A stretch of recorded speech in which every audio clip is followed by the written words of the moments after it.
You may agree that if we were to talk about a single thing, we could not do so without, in one way or another, speaking about it in terms of, or in reference to, something else. That is to say that if indeed all reality was of just one thing, was itself just one thing, there would be nothing to talk about. It would exist, but there would be nothing to talk about. There would be nothing to know about it. There would be nothing to experience. Because all of these words imply a sort of a distinction between one thing and another. If we were to talk about genesis of the universe, we think of it in terms of a point in which one thing became two things. People say that it would have to come of something from nothing. That's Genesis, something from nothing. Perhaps not. Simply because if only one thing existed, there would be nothing to speak about. You couldn't isolate it within the confines of human epistemology. Do you see that? You couldn't define it because the definition, a definition would set itself apart from other things, give it unique characteristics. Unique, why? Because it's not something else, and so on. If there was only one thing, it would exist, but it would be nothing conceivable. Conceivable in the context of human epistemology, like I said. So from one thing comes two things. Now suddenly that's much easier to swallow than this idea of nothing to something, and using God as the reason for it. In this situation, we acknowledge that there was always one thing. But the existence of one thing is equivalent to the epistemological nothing. You with me so far?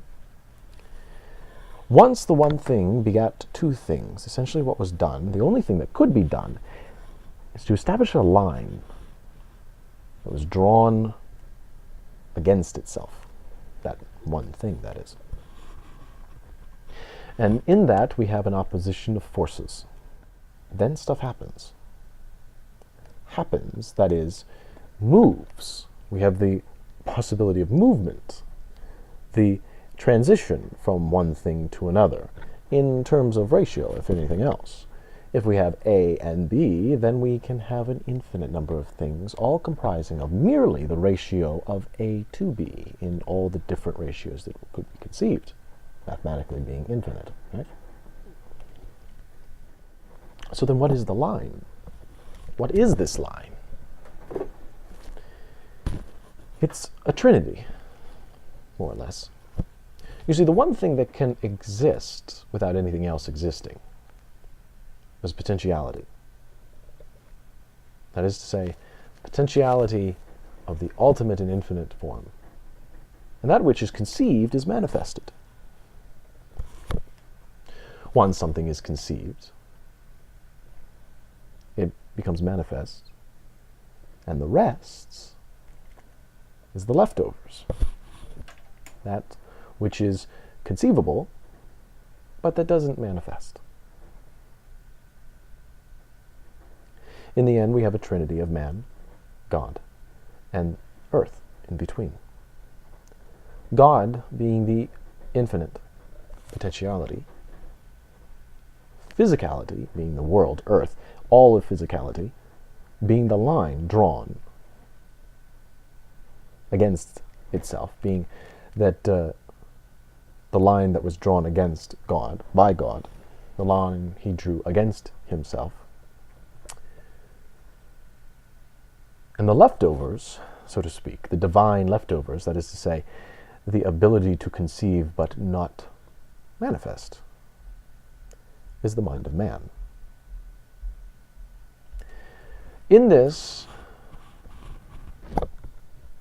we have an understanding of psychological turmoil, in that it's very seductive because we have certain qualities that mimic the qualities of God, We are not ourselves God. And if we make the mistake to believe so, we can fall into all sorts of problems. You don't have a psychotic weasel. That's humorous, maybe, but there is no such thing as a neurotic duck or any such thing. These things are ultimately human. What I'm proposing is that they are human because it is a misunderstanding of who we are. That in fact we do have special qualities that separate us from all the other organisms of at least this planet, that one might mistakenly infer that we are God, when we are not. The difference being that we can conceive things infinitely, but we can manifest nothing that doesn't already exist. Nothing that wasn't already established, drawn from the infinite potential of that one thing, that epistemological no thing.